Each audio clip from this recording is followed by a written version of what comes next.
You may or may not know that some archetypes of various classes have never been released in Baldur's Gate 3 Early Access, so I thought it'd be a handy idea to cover the ones that are missing. Specifically, as we've been told that everything in the 5th edition player's handbook will end up in the final version of the game, I plan on making a separate video for the monk, which is its own thing, as well as the wizard and cleric archetypes, as I would like to devote special attention to them.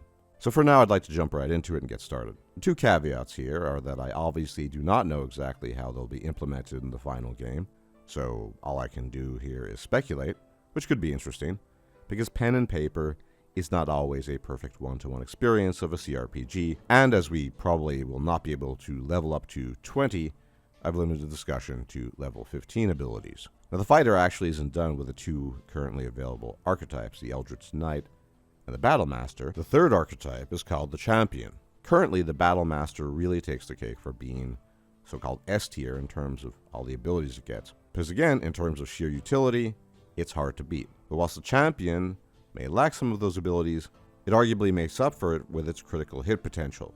Critical hits are always good, they help you kill things, and no archetype does it better than the Champion. Starting at level 3, a Champion can land a critical hit on either a 19 or 20. And then at level 7, the Champion can add half his proficiency bonus, rounded up, to any strength, dexterity, or constitution checks that he might make. Don't already use a Champion's proficiency bonus. And on top of that, when jumping, the distance the Champion can cover increases by a number of feet equal to a strength modifier. Level 10, the Champion can select a second option from the fighting style list, kind of useful. And at level 15, the Champion's crit threat improves from 19 to 20 to 18 to 20. Despite being a crit monster, I don't think the Champion can really outclass the Battle Master for the simple reason of crowd control, as things like pushing and disarming attack are just extremely useful. And the question then arises, would you rather have an opponent unable to attack at all, or someone you just critted, who then gives you a walloping and kills you? I know which one I would choose. Now among the rogues, the Assassin is the archetype that you'll want to play if damage is your major concern, at least in part. As already at level 3, the Assassin gains the powerful damaging ability, unsurprisingly called Assassinate. And this means that the Assassin gains advantage on attack rolls against any creature that hasn't taken a turn in combat yet. More importantly, any hit scored against a creature that is surprised is a critical hit. I bet you were getting excited, so let me stop you right there, because after this, most of the Assassin abilities are less offensive and probably less appealing. At level 9, an Assassin can infiltrate the ranks of enemies and disguise himself to gain the trust of others. This probably won't be a truly elaborate ability, as there already exists a spell called Disguise Self, which I suspect will be directly implemented for the Assassin class, in much the same fashion as the spell works for casters in Baldur's Gate 3. It certainly has some utility, but is far from amazing. And at level 13, the Assassin gains the ability Imposter, which allows him to perfectly mimic the speech, writing, and behavior of others. And in pen and paper, the Assassin must study another to achieve this effect. And I'm pretty skeptical that this will be implemented in identical fashion in Baldur's Gate 3, if only because games don't typically allow you to do such things. And this is the problem with the Assassin. The only truly appealing thing it has to offer is gained at level 3. So I could see some interesting multi-class combinations, in case multi-class is in the game, which it probably will be, that one could use, but it is just very difficult to implement disguises, which are very useful in PvP, but in a video game, not so much. I'll be happy to be proven wrong on this, but I foresee a level 3 dip into Assassin, max, and then advancing with some martial class, or alternatively just running with the basic thief, which seems to have more versatility overall. The final Warlock archetype in the player's handbook that will be introduced upon full release is the Archfey Warlock, whose patron is a powerful Eldritch Fey of unknown desires and designs. Suiting the profile of an Archfey Warlock, this Warlock gains an expanded spell list that is reminiscent of Fey-like powers and abilities. And these spells are Fairy Fire at level 1, as well as Sleep, Calm Emotions and Phantasmal Force at level 2, Blink and Plant Growth at level 3, Dominate Beast and Greater Invisibility at level 4, and Dominate Person and Seeming at level 5. And at level 1, the Archfey patron grants the ability to project the beguiling and fearsome presence of the Fey.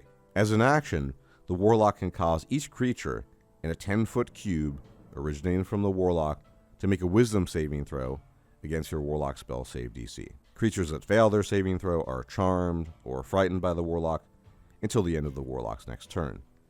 This can be used once per long or short rest.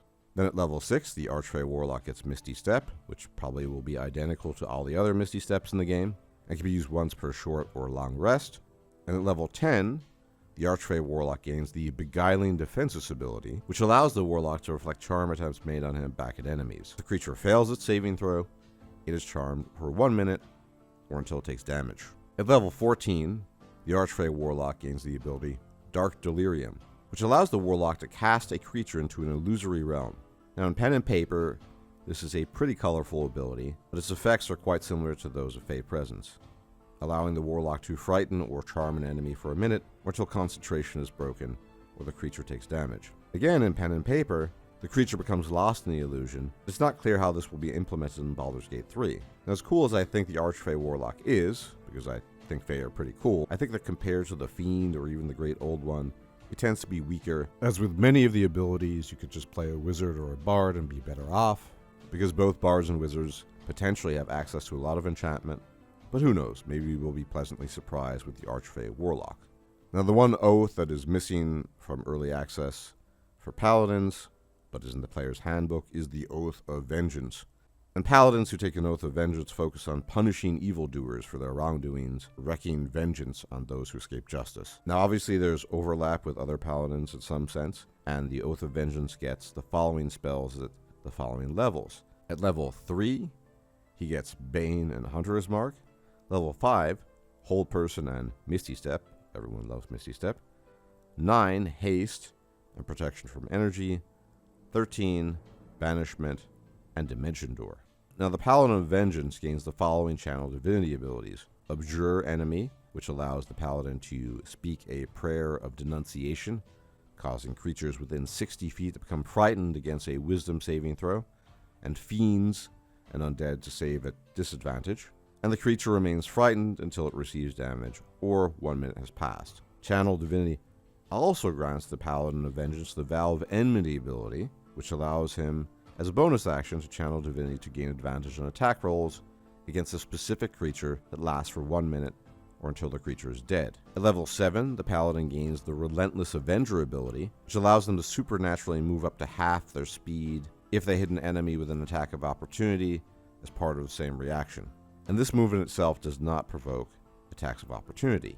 Then at level 15, the Vow of Enmity gives the Paladin greater power over their foes. When a creature under the effect of Vow of Enmity makes an attack, the Paladin can use the reaction to make a melee weapon attack against that creature if it is within range. Now I actually think the Oath of Vengeance Paladin is quite potent, and is at least as good as the current Paladins in the game. The Oath of the Ancients and the Oath of Devotion. So I'm not sure what to think about this. Personally, I'm probably not going to play a Paladin, but I could also see good role-playing reasons for playing a Paladin of the Oath of Vengeance. Now, as I've already stated, I see some potentially interesting multi-class combinations, such as 3 levels into Rogue to get the ability Assassinate, and then some Martial class to round it off, or maybe enough levels into the Champion archetype to get the critical hit advantage, but then branching off into a different Martial. But we don't ultimately know how these things are going to be implemented, so it's difficult to say. As always, thank you for tuning in. Please leave a like, comment, share, and subscribe, as it really helps out the channel, and I'll check you out next time. And do let me know about the archetypes you're looking forward to the most and the classes that you want to play upon full release.